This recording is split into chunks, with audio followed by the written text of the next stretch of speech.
Okay, so today's topic is Jivatma. What does the word Jivatma mean? Can anybody? Soul, Huh? soul. Soul, okay. Very good. Anybody else? Is there any other meaning to the word Jivatma?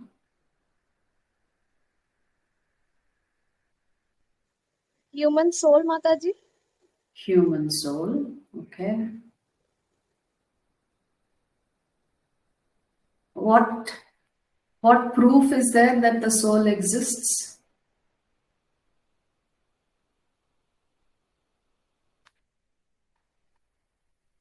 How can we prove that a soul exists?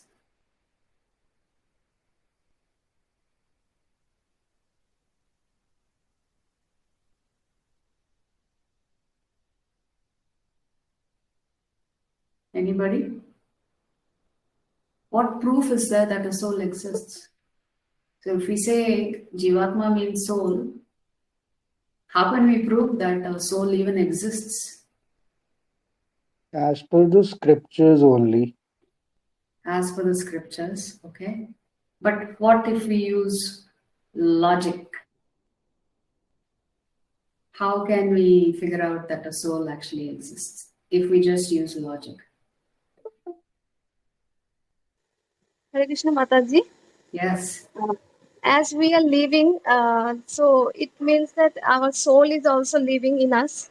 So as the Supreme Lord has given us this soul, so in this way I can say. Okay. How can I prove to somebody that a soul exists?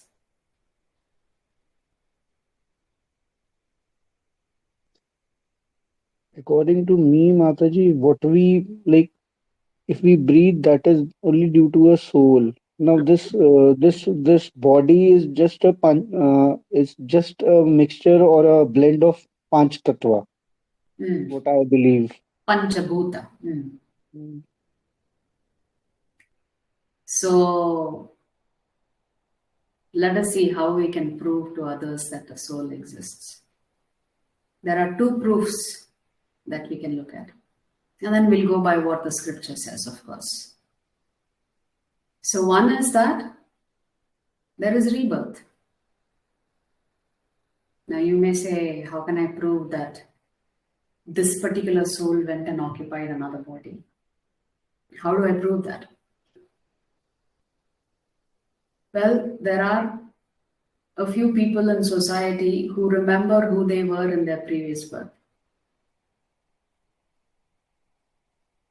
So there are examples of this that have been validated. There were a couple of builders in a particular community. They lived on the same street, but they were competitors. So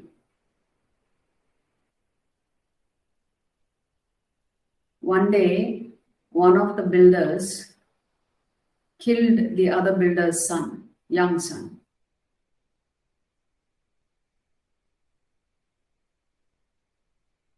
And nobody could figure out who had done the killing. But this young child dies. He was thrown off a bridge close to their house somewhere. But there was no proof as to who killed him. Therefore, this builder who actually did the killing was walking around free. So a few years later, this builder had a son.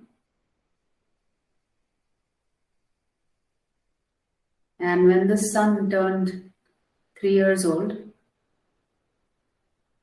he asked his father, "Why did you kill me?" The father was shocked. How can a young child ask him, "Why did you kill me?" And apparently, his own son would ask him frequently, "Why did you kill me? Why did you take me to that bridge and throw me off?"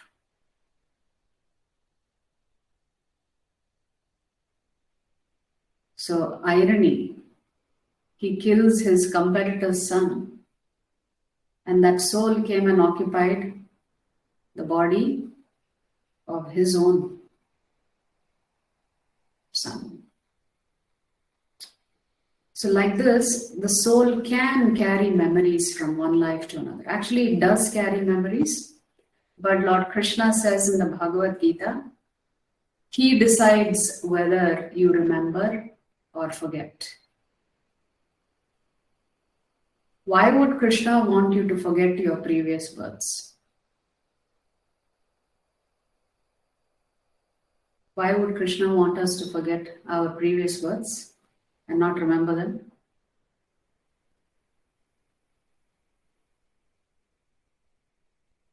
What I believe is the God, that supernatural power, has giving us another opportunity to prove and to come out with this birth and death circle.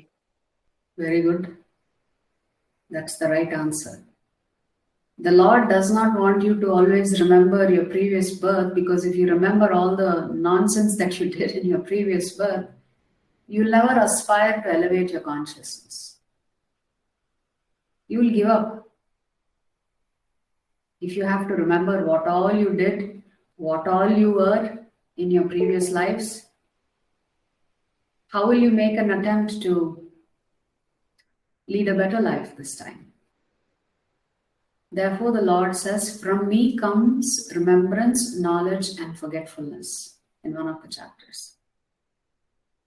So we said the fact that we take birth again is one proof, and there has been some scientific study that has been done to locate when somebody remembers their previous birth, and if it has been close enough in terms of time, they've been able to prove that.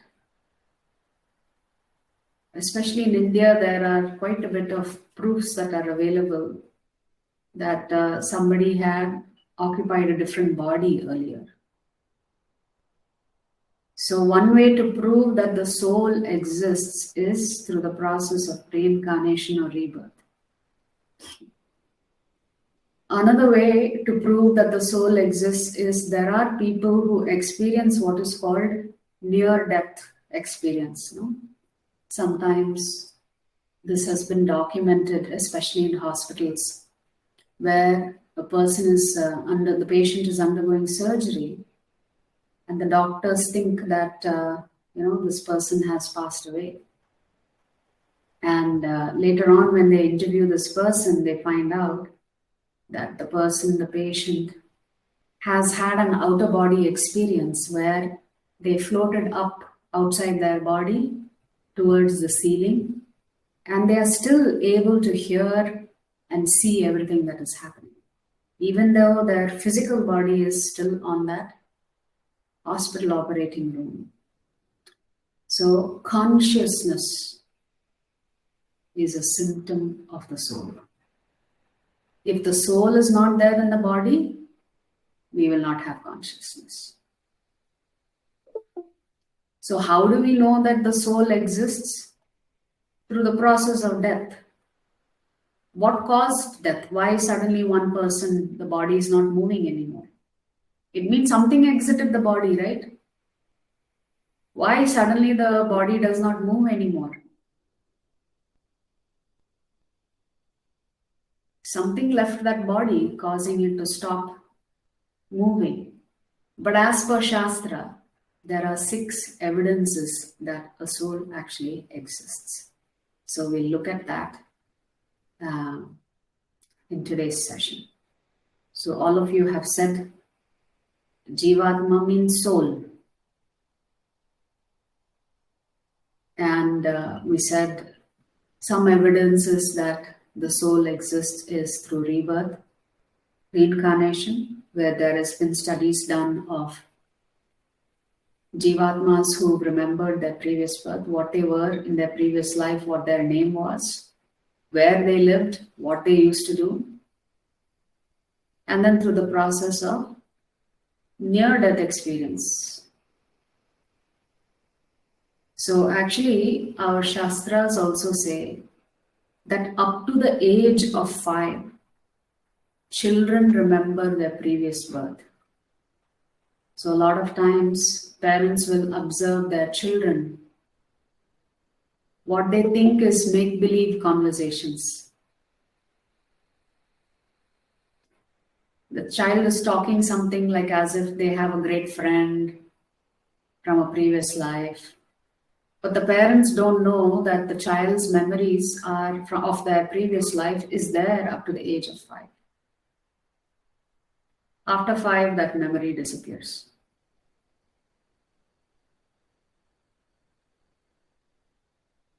And also there is a pastime when Lord Ram was ruling on this earthly planet in the Treta Yuga. Whenever a child passes away, or when there is untimely death of a child, our Shastras say that the responsibility has to be borne by the king who is ruling that particular kingdom. Why? Because untimely death only happens when there is adharma, which means the king is not providing good governance. So one day, the way Lord Ram had set it up is that anybody, any one of his citizens could ring a bell outside his palace and seek his audience. So that is what a great king he was, that he was accessible to his citizens. So one day, a poor Brahmana comes and he rings the bell. And Lord Ram gets to meet him. And the Brahmana criticizes Lord Ram. He says, I've lost my young child. I've heard that you're a dharmic king. So if you're a dharmic king, how did this happen? So Lord Ram is very disturbed to hear that this poor Brahmana has lost his son. And that means he, as Lord Ram, is personally responsible for that death. So as Lord Ram is pondering, something is wrong. How could, when I am providing good governance, how could that untimely death happen? At that time, Narada Muni comes and tells Lord Ram, there is a character in your kingdom that's doing something adharmic. His name is Shambhuka. He is practicing severe austerities in the jungle. So Lord Ram meditates because he needs to now locate where is this person who's doing this austerity. So the Pushpaka Vimana comes. Lord Ram steps into the Pushpaka Vimana and goes straight to the jungle where the Shambhuka is practicing austerities. What does Lord Ram see? The Shambhuka is hanging upside down from a tree, doing some meditation. Lord Ram asks him, who are you? And Shambhuka says, I am a Shudra. My name is Shambhuka.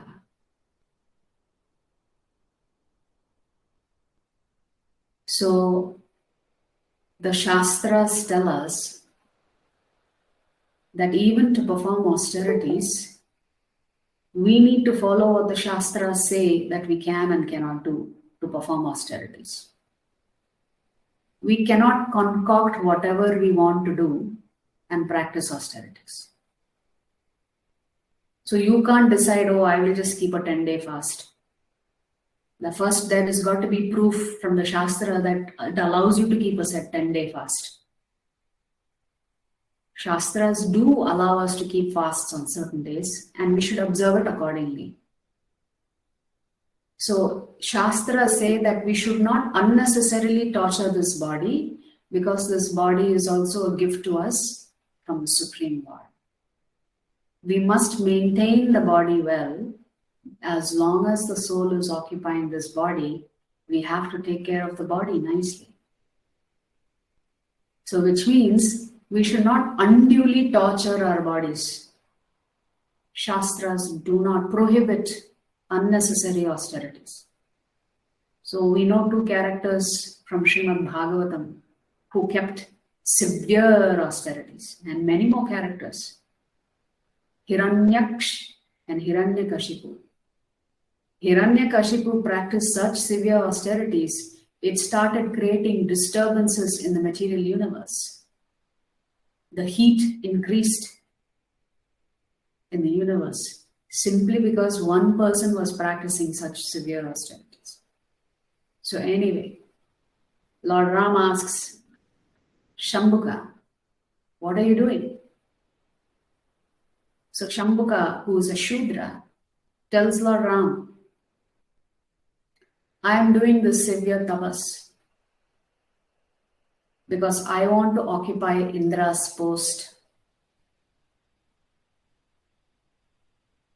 And as if to add insult to injury, he tells Lord Ram, I also want to have Sachi. Indra's wife's name is Sachi.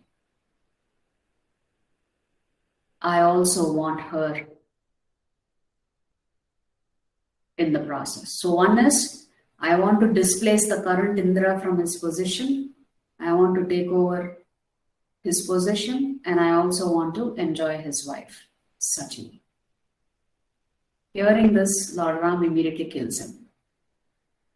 No more questions, no more asking why, no more telling him what you're doing is wrong, nothing. Lord Ram just kills him right there on the spot. When he hears his answer, he kills him. When Lord Ram comes back to the palace, the Brahmana's child gets his life back. So, as a Jivatma, we are supposed to follow the scriptures. Life is very precious. This human form of life is a gift to us. We cannot do whatever we want with our body. We have to follow the scriptures, even when it comes to how to take care of this body. But then we said Jivatma means soul. Why am I talking about the body here? Yes, the soul is also very important. As long as the soul is occupying this machine, the machine has to be maintained. Before we begin today's session, let's offer our humble obeisances to His Divine Grace, A.C. Bhaktivedanta Swami Srila Prabhupada. Srila Prabhupada ki jai. Can you confirm you're able to see the slide that says dedicated to and inspired by? No, Mother. No. I don't know why that happens. So I have not stopped sharing. So let's start sharing again.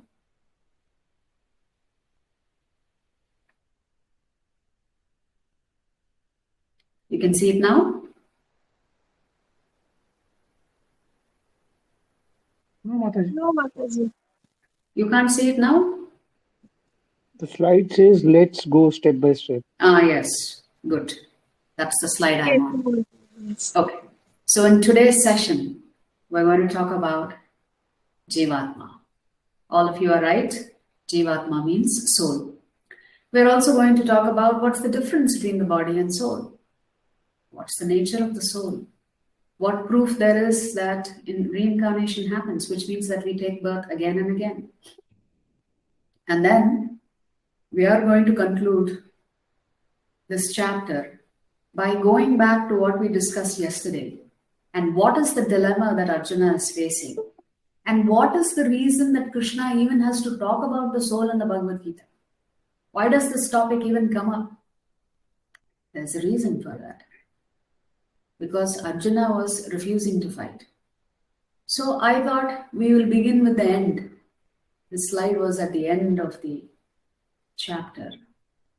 But I thought we'll begin with this slide. Why? Because in Vedic culture, all of us have accepted that there is a soul and there is a body. Unlike in Western cultures that may not believe in the existence of a soul, that is not true in India. In India, everybody accepts that there is a soul. We do all kinds of ceremonies, Shraddha ceremony when somebody dies. So what is the benefit for us of understanding that the soul exists? But before we do that,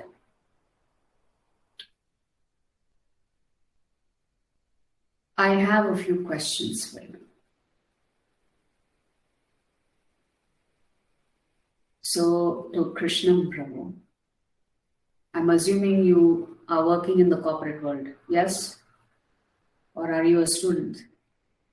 Nor I am a student, I was working within corporate world till 2013. Okay. You're running your own business now? No, I'm looking for an options. Due to COVID, I lost my job. I'm looking for some good options. Okay. All right. So we'll all pray for you that you have a solution to this quickly. Sure. Thanks. Thank you. So, what is the reason any one of us has to study? Why do we spend 20 years, 22 years, 23 years of our life studying? To enhance our own skills, to get some knowledge, to equip our mindset so that to earn a bread and butter to feed our family and to ourselves. So you study so that you can earn a living, you can take care of your family. But why do you want to get married? Why does any one of us want to get married? To expand our own vantage, I would rather. Okay, to have progeny, to keep the Yes. name of the family going. What I believe. I might be wrong. Sorry. No, there's no right or wrong answers here. Why do you do that? Why do you want to keep your family name going?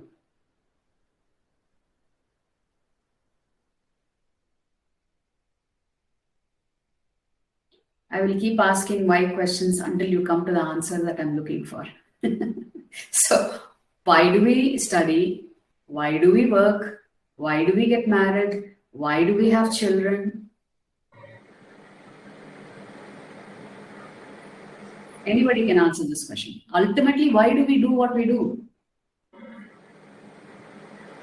Maybe social and biological needs of a human being. Huh? Social and biological needs of a human being. Social and biological needs. You're talking about Maslow's hierarchy of needs. Yes? Anybody else? Why do we do all this? Isn't it hard work? Educating ourselves for 23 years, is that easy or what? Keeping a job, is that easy or what? Getting married, is that a joke or what? It's not easy.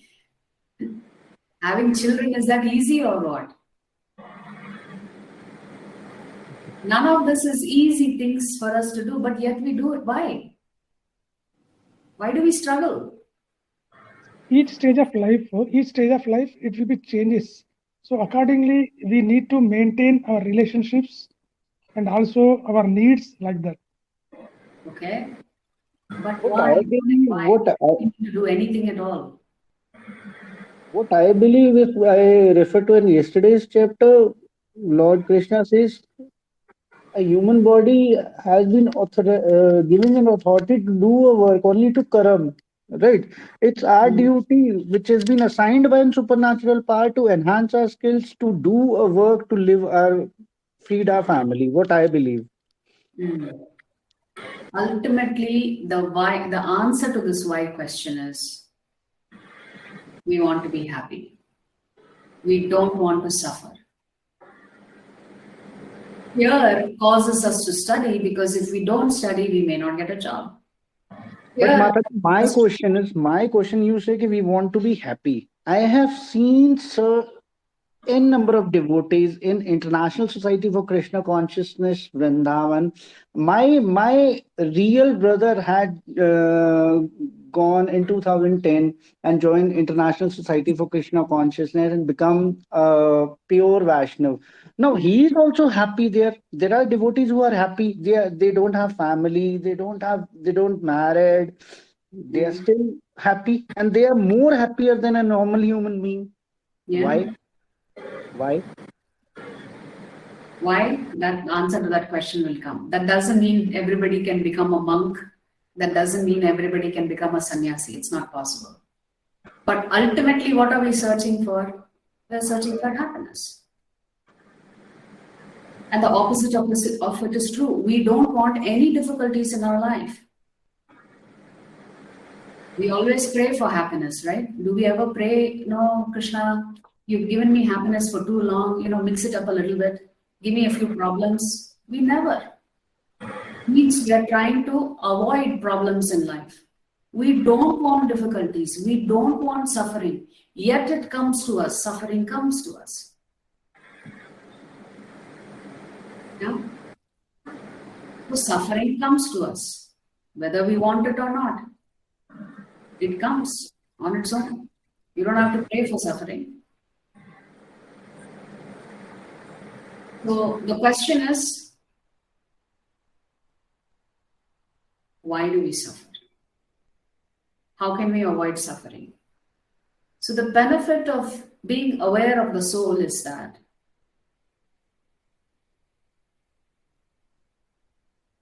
throughout the Bhagavad Gita, Krishna is going to say, elevate your consciousness.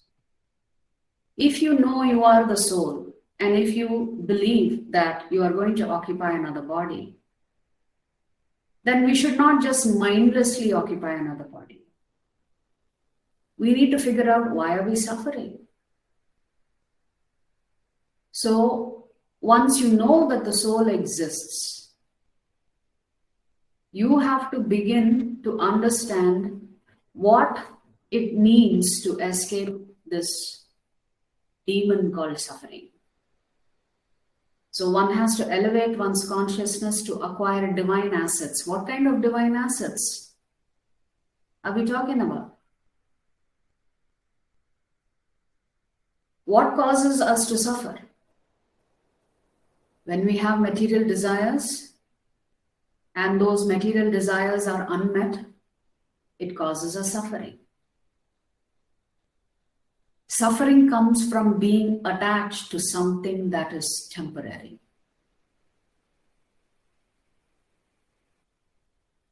Anxiety and fear arises when we become attached to something that is temporary.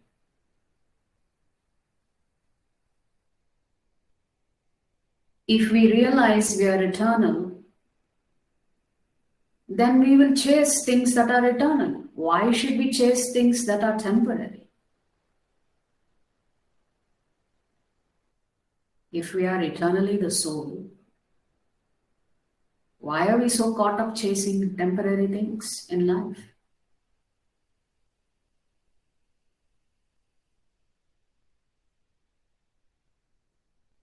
So Krishna says in one of the chapters that we must be free from our 6 eternal enemies.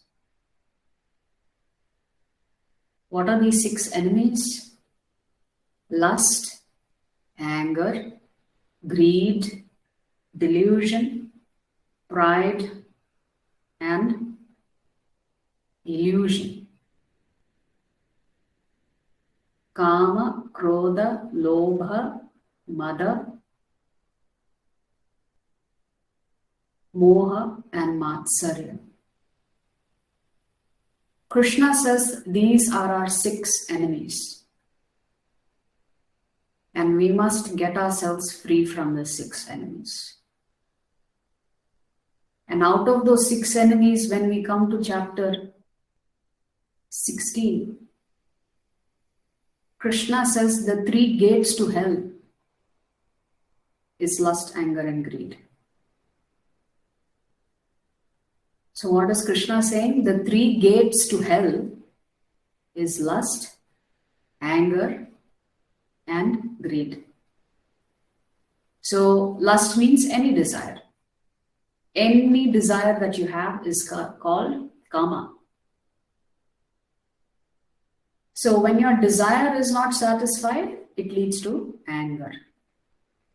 And that anger leads to anxiety, frustration, all the other things. But when that desire is satisfied and you're happy, it leads to greed, which means new desires grow as a result of that desire being satisfied. So Krishna says the 3 gates to hell for us is lust, anger and greed. So if we conquer these 6 enemies, lust, anger, greed, delusion, pride, illusion, then we can become free from lamentation, fear and illusion.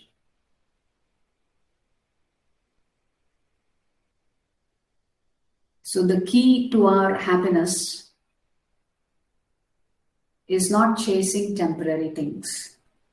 The key to our happiness is for us to conquer lust, anger and greed.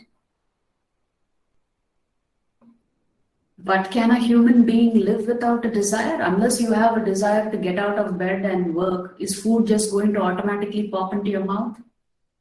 No.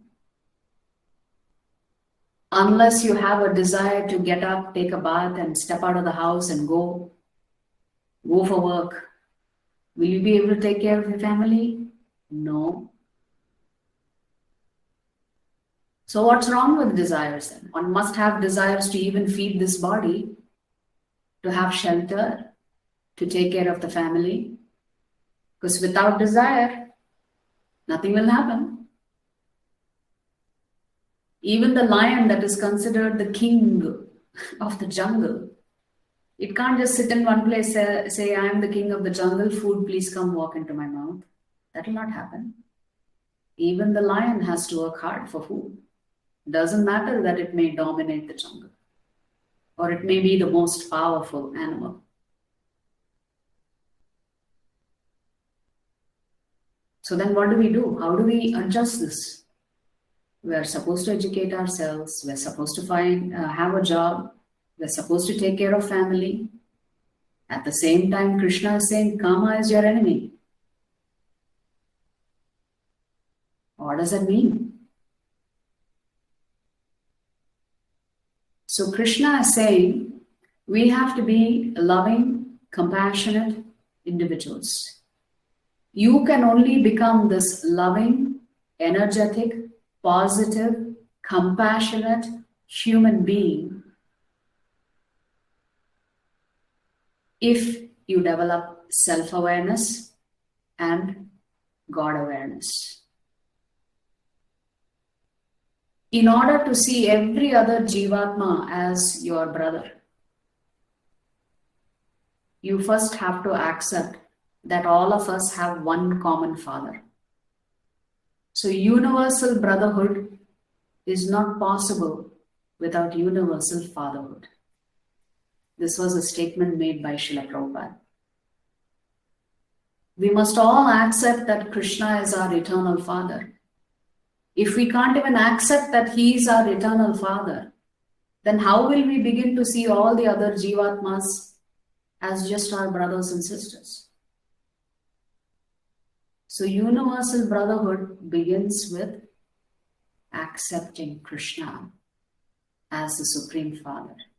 We said yesterday, right? 4 A's. First is, we must accept that Krishna is the Supreme Lord. He is our eternal Father. We must then align ourselves to what He wants. Third is, we need to act to please Him. Fourth is, we need to act on His behalf. When we do these four things, you will naturally become a loving, compassionate, caring individual who is free from fear and illusion and lamentation. This is where true happiness lies. Not in chasing a car, not in chasing buying a big house, not in accumulating a lot of wealth. All of this is important, necessary, but not important. Ramesh Prabhu, if you could please put everybody on mute. Somebody is on unmute.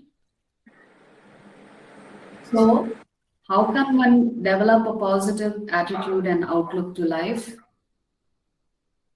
By the 4A principles. And then, what does it mean being connected to God? Our Shastras say each yuga had a specific process for self-realization. In Satya Yuga, you had to do meditation for thousands of years to achieve self-realization. In Treta Yuga, you had to perform yajnas, fire sacrifices, to achieve self-realization. In Dwapara Yuga, the process for self-realization was deity worship. That's why there were so many temples built in Dwapara Yuga. That still exists today. But in Kali Yuga, the process for self-realization is Nama Sankirtan. You just have to do mantra meditation. You just have to chant the holy names of the Lord to achieve self-realization. And ultimately what will happen, when you become God conscious, you cannot be God conscious. You cannot, Prabhupada says, you cannot achieve self-realization without first Krishna realization. You need to accept that there is a Supreme Lord before you can actually pursue the path of self-realization. So self-realization without God realization is not self-realization at all.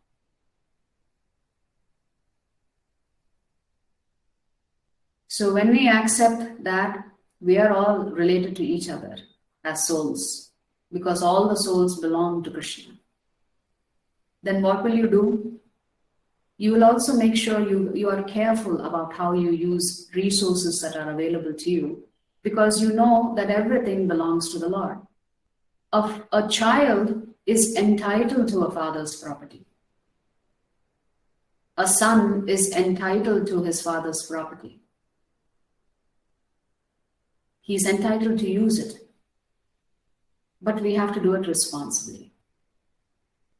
So I believe it is Mahatma Gandhi who said,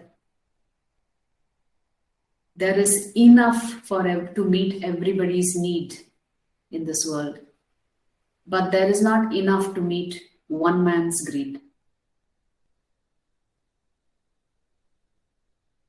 So, too much accumulation of wealth is also not recommended in the Shastras, because it leads you to be disconnected from the Lord. It makes you selfish. So the right use of resources is also one of the benefits of being aware that we are all souls. So let us look at the next slide. Can you see the next slide? Who do you see on the slide? Who are these personalities? No, Mataji. No, Mataji. This is extremely strange. I never stopped sharing. 1 second.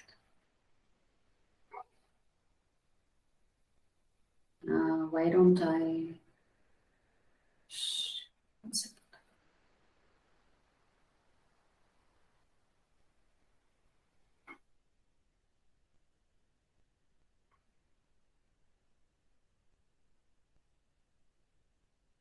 Okay. How about now?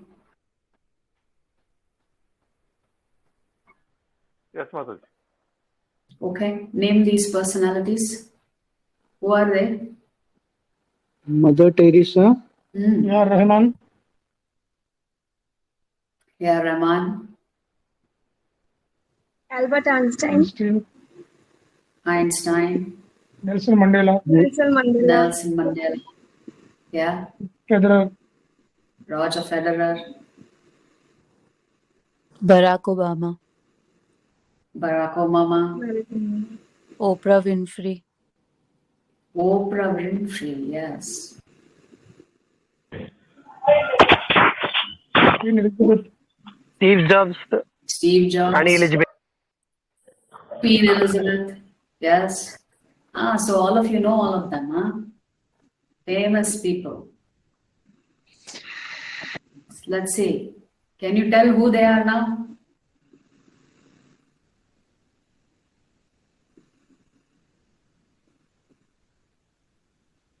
Those 9 famous personalities, these are their childhood pictures. So row 1 is one person, row 2 is another, row 3 is another. You want to go back?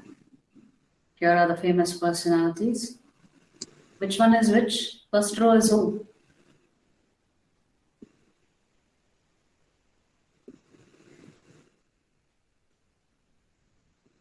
No guesses, huh? Roger Federer is the last one. Huh? Okay, Roger Federer is the last one. Okay, that's good. First one? First one, Queen Elizabeth, Mataji. Huh? Who? Queen Elizabeth. Queen Elizabeth. Yes, first one. Second one, you mean? Second row. Second row is Queen Elizabeth. First row is Albert Einstein. What about here? Nelson Mandela is the first one. Second one?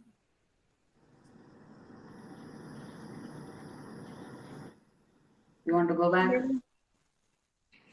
Mother Teresa, Mother Teresa. Third one? Barack Obama, Barack Obama. Here? Oprah Winfrey, Uh, A.R. Rahman next, A.R. Rahman and Federer, Steve Jobs. Steve Jobs. Okay.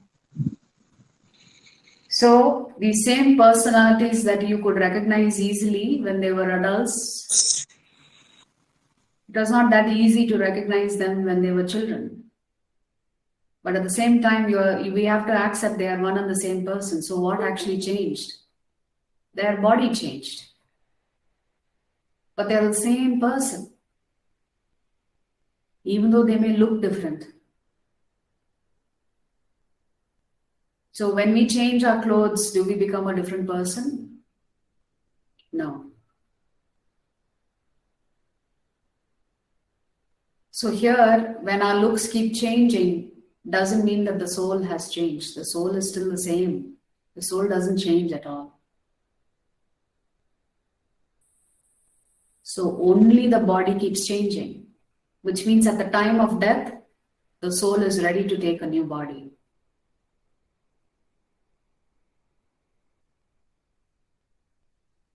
And this cycle keeps continuing. So what is constant? The soul. What is temporary? The body. The soul is constant. Without the soul, the body will not experience certain changes. So what are the fundamental problems of human life for us? If you look at the picture, we have taken birth, we've grown up a little bit, we get married, we have children, we maintain ourselves. After a while, the body starts dwindling.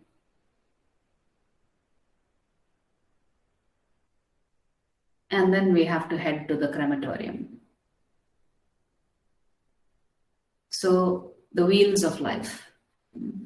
The 4 problems for us is Janma, Mrityu, Jara, Vyadhi. Birth, death, old age and disease. So please repeat the shloka after me. 8.16. Chapter 8, Shloka 16. What is Krishna saying? Brahma bhuvana lokaha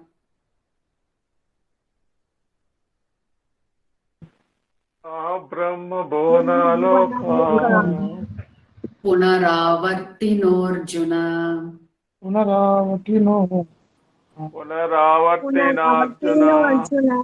mam upetyatu kaunteya Ma'am, Mamupajayatu Kaunteya punarjanmana vidyate. Punarjanmana Vidyate. Can somebody read the translation?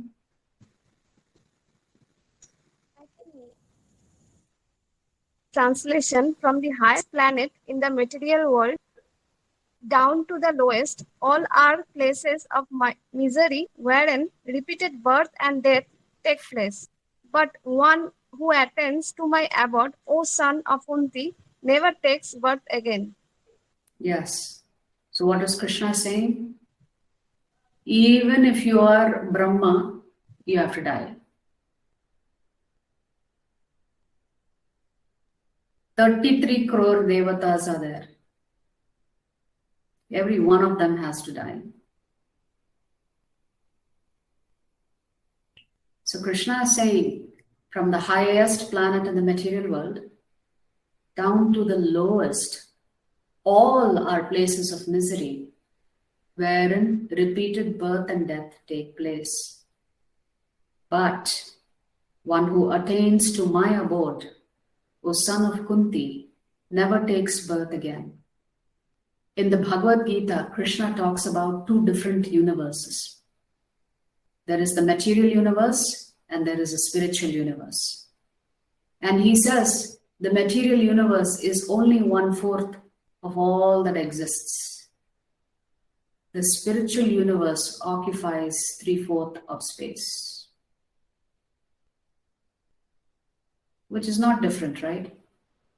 If we think that this material cosmos is a jail, there are more free people outside the jail than inside the jail. The number of jails are few and far between. Most people are free. So this jail is this quarter of this material universe. Krishna is saying, I have constructed this jail in such a way that people are going to undergo this birth, death, old age, and disease, irregardless of what kind of jail cell they are occupying. They may be in the upper planetary systems where there is no old age and disease, there is only birth and death. For example, Lord Brahma does not experience old age and disease.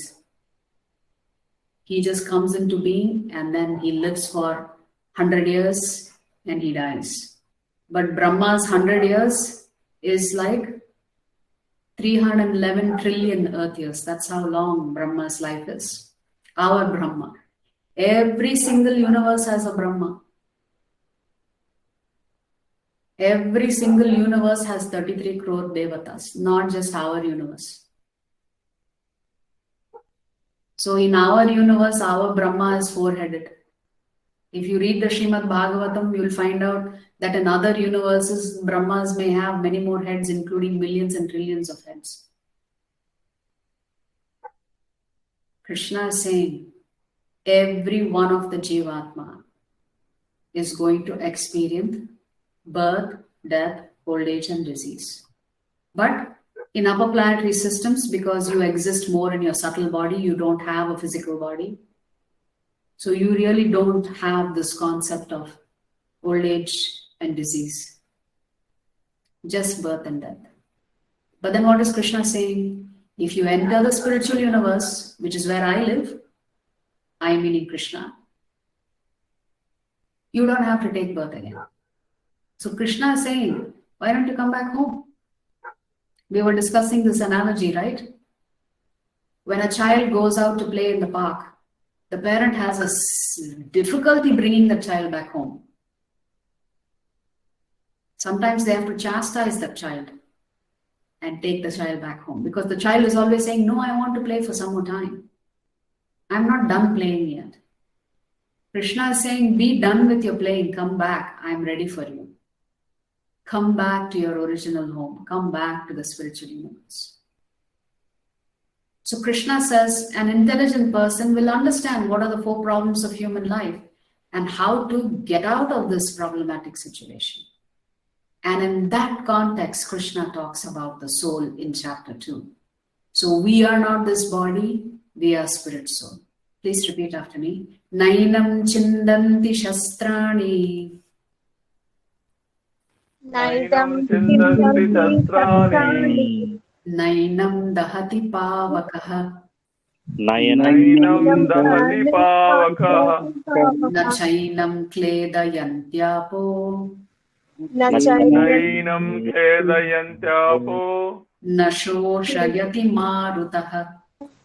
Nashoshayati Marutaha. Sayati Maruta. Yeah, so what is Krishna saying in the 2nd chapter, 23rd shloka? Krishna is saying, the soul can never be cut to pieces by any weapon, nor burned by fire, nor moistened by water, nor withered by the wind. Nobody can touch the soul. So every time Arjuna gives a reason saying, but no, Krishna, I cannot kill my Dronacharya. I cannot kill Bhishma. Krishna says, don't worry, they will get another body. You can never kill the spirit soul.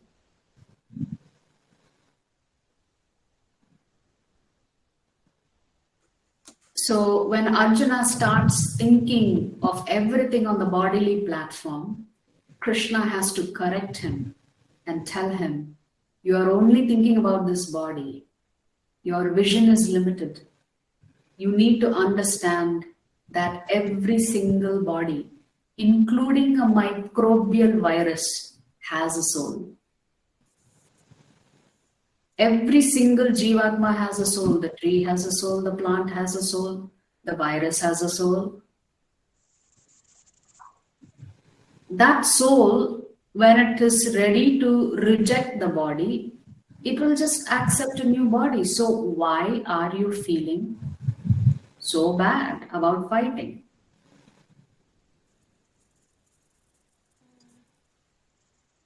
So this is the reason Krishna spends time establishing Arjuna's true identity for him, which is, we are all spirit souls.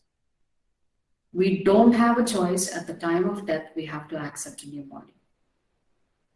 So you may think you're killing that physical body, but Krishna says you can never kill the soul because it is eternal.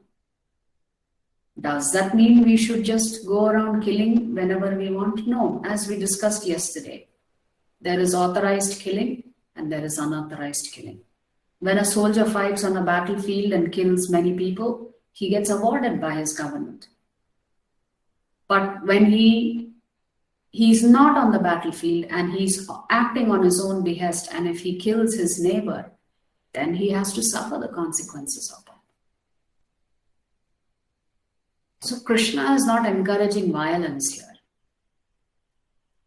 Krishna is saying, just accept the fact that there is a difference between the body and the soul. You are a Kshatriya.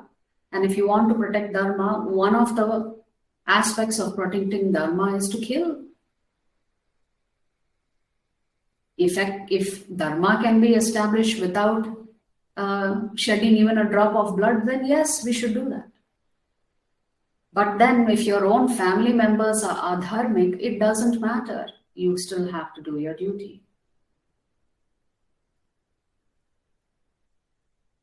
So then what is the problem? We need to understand, what does this self contain? We are occupying this body. What's the difference between the body and the soul? So Krishna is going to say that we're going to go through the process that we talked about, the 4 stages, the changes of the body. Dehinosmin yatha dehe. Dehinosmin yata dehe. Kaumaram yauvanam jara. కౌమారం యౌవనం జరా Chara. तथा देहान्तरप्राप्तिः దేహాంతరప్రాప్తిః धीरस्तत्र न मुह्यति. తత్ర ముహ్యతే. Can somebody read the translation? Translation. As the embodied soul continuously passes in this body from boyhood to youth to old age, the soul similarly passes into another body after death. A sober person is not beloved by such a change. Yes, a sober person, Krishna is saying, is not bewildered. Don't get too confused. Don't be too perturbed. Don't be too anxious. When a person dies, the soul simply exits the body and takes on a new body. So, what is our body comprised of? Panchabhuta, as Krishna Prabhu said earlier. Our gross body consists of the 5 elements: earth, water, fire, air, ether. But we also possess a subtle body. What is the subtle body? It consists of the mind, intelligence, and false ego.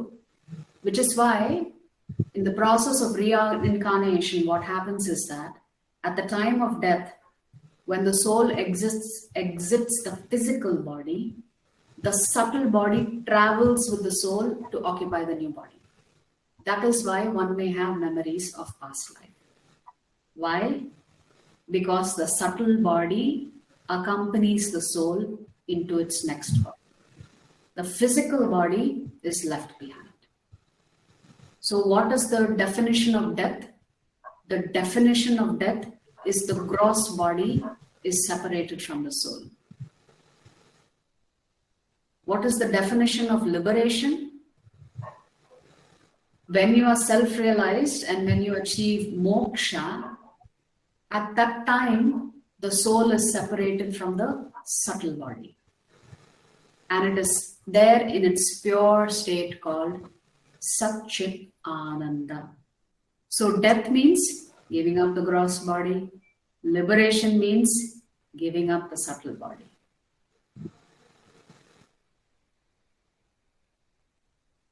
So this constitutes self.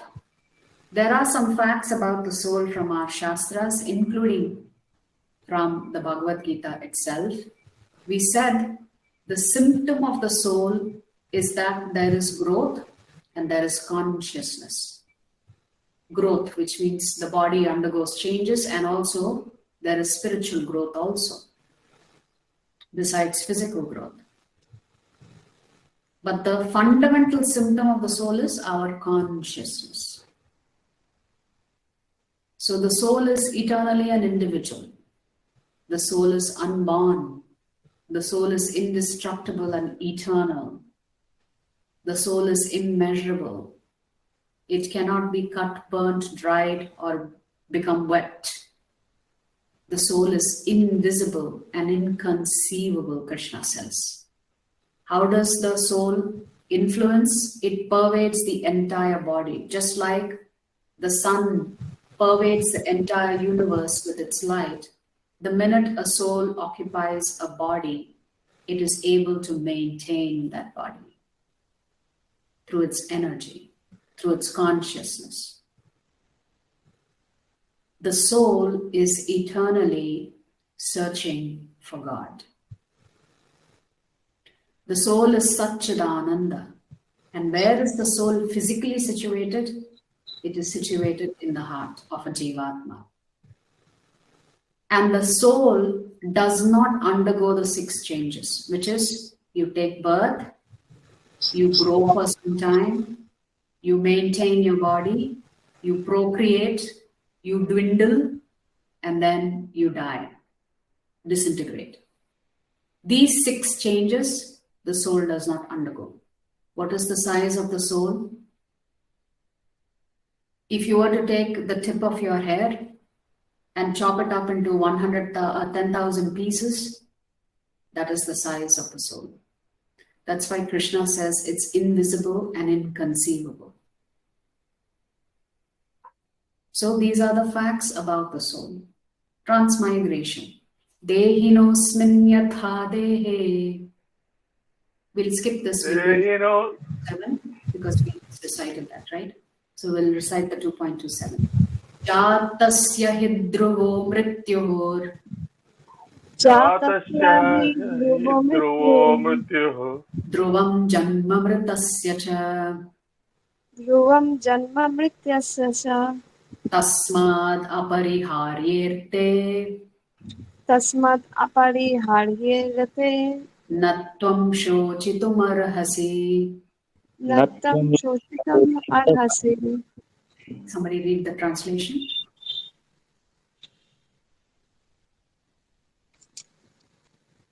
Translation. One who has taken his birth is sure to die, and after death, one is sure to take birth again. Therefore, in the unavoidable discharge of your duty, you should not limit. Yes, so Krishna is telling Arjuna, if you've taken birth, then you're going to die. If you've died, you're going to take birth again. So, because you have your duty to perform, these things should not unduly concern you. So, don't lament about the fact, oh, I have to do so much killing, Krishna. How can you expect me to kill so many people on the battlefield? Well, that's your duty. If your duty is to re-establish dharma, then you should not be complaining about your duty. Krishna prefers that we all perform our duties and responsibilities without complaining. So, the other thing we have to remember is the human body is not the only body that you and I have occupied.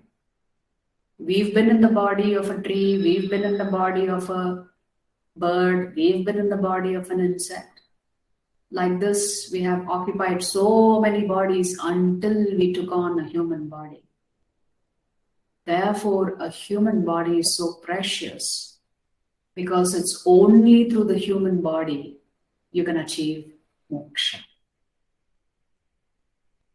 So, this particular shloka is there in the Padma Purana and Vishnu Purana. Jalajanava lakshani stavara laksha vimshati kramayo rudra sankhyaha pakshinam dasha lakshanam Trinshal lakshani pashavaha, chatur lakshani manavaha. So it is saying the soul transmigrates through 8.4 million different body types. 84 lakh bodies we have taken already. Of that, 9 lakh of them are bodies that live in the water. 20 lakh of them are in the form of trees and plants. 11 lakh of them, we have occupied bodies of insects and reptiles. 10 lakh different types of birds are there. 30 lakh different types of four-legged animals. And finally, there are 4 lakh types of human species. So there are different types of human species. So Krishna is saying you can occupy any one of these bodies. 8.4 million of them, your choice. So we have to choose our body wisely. How many of us are ready to become a bird in our next life? None of us want to become a bird. If we have to be born again, we'd rather be born as a human being. How many of us are ready to become a virus or a tree or a plant or an insect? None of us want to do that. Now that we've occupied a human body, we want to make sure we take a human body again in our next life. But then, your activities today are dictating what body you get in your next life.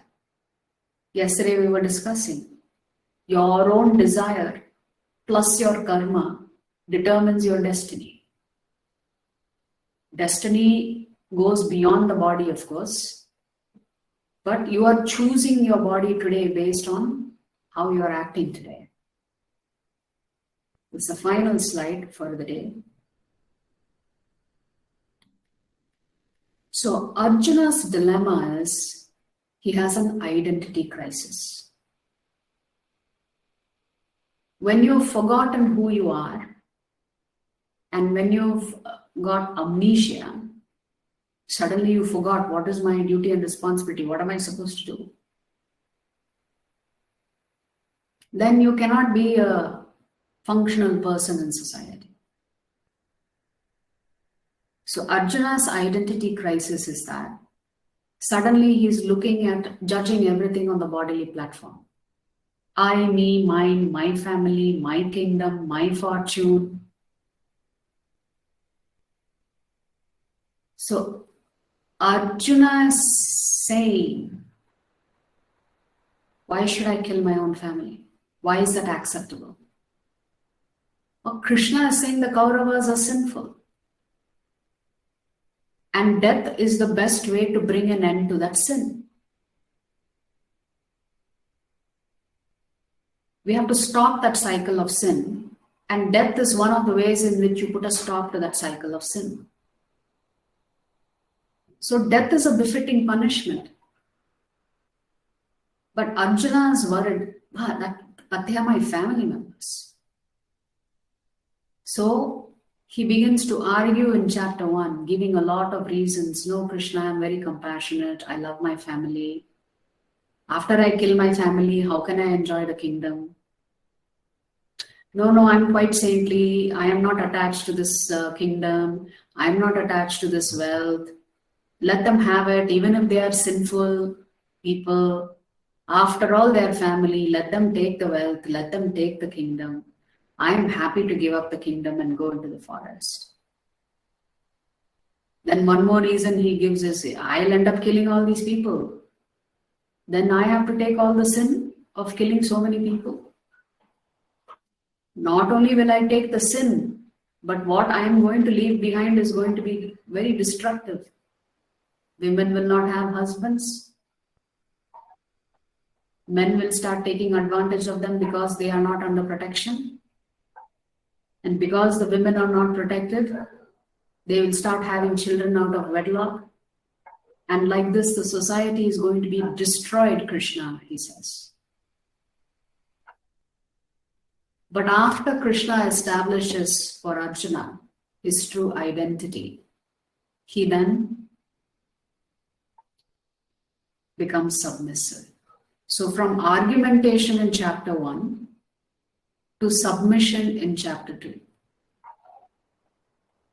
That is the trajectory that Arjuna undertakes. Actually, in shloka 11, I believe, Arjuna says, look, Krishna, I'm really confused. I really don't know what to do. I seem to have forgotten who I am. I've become weak. I'm not able to understand why as a Kshatriya suddenly this weakness has overcome me. But because you're my friend and because you know the truth, I want you to advise me. I want you to tell me what I'm supposed to do. So what was internal conflict for Arjuna? On the one hand, he has to protect his family. On the other hand, he has to protect Dharma. But to protect Dharma, he has to kill his own family who are adharmic. And that was the conflict for Arjuna. It's a very difficult conflict. So therefore, in chapter 2, Krishna walks Arjuna through various scenarios.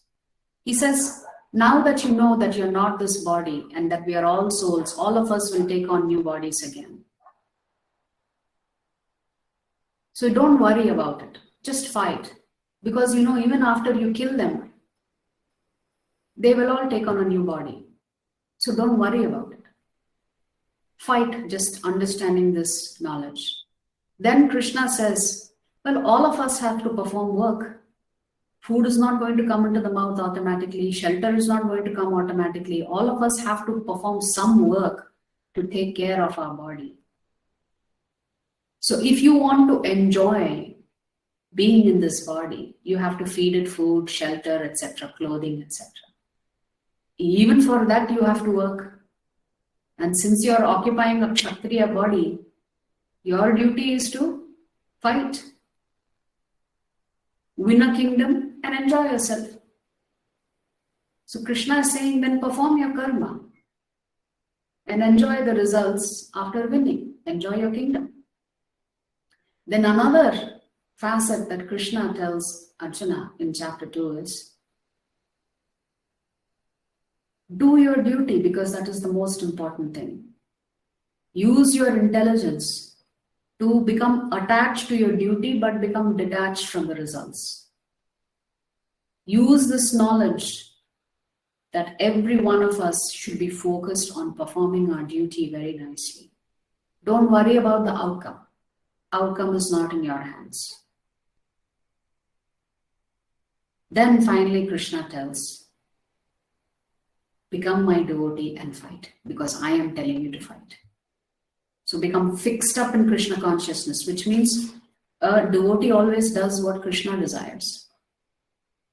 If Krishna desired that Arjuna should get up and fight, then that's what Arjuna should do. He should just get up and fight, because that's Krishna's instruction to him.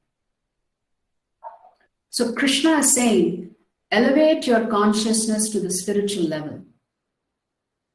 When your consciousness is at the spiritual platform, even that can give you material gains. So spiritual vision leads to material victory. So Krishna says only two things will happen. You will fight and defeat your enemy, and you will win and enjoy. Or you will fight, you will lose your life, but you will still win, because if you lose your life on the battlefield, you will go to the heavenly planets. So what is there to worry about? Either way, Krishna says, whether you fight and win and enjoy, or fight and lose your body, you will still enjoy. So Krishna is saying, in both circumstances, it's a win-win situation for you. So don't worry, get up and fight. Then Krishna says, actually, if you're my devotee, you will never do this kind of profit-loss calculation. Oh, if I do this, will this happen? Or if I do this, won't this happen? If you are truly my devotee, you will simply do your duty. You will not do any kind of profit-loss calculation. So Krishna is saying spiritual vision leads to material victory. That is, if you want to do profit and loss calculation, spiritual vision leads to spiritual victory. So in order for us to understand what is our duty and responsibility, we must first understand what is our identity. If you don't know who you are, how do you know what your job responsibility is? So Krishna is saying, you are spirit soul, and your job responsibility as per this Varna Ashrama is that you have to fight to establish dharma. So to decide one's activity, one must first determine one's identity. If you don't know your identity, then you will do all kinds of nonsense activities. Therefore, our consciousness determines what we see and how we judge. Krishna is saying, create a better reality for yourself and elevate your consciousness. When you do this, your fear, lamentation, and all of the other things will simply disappear.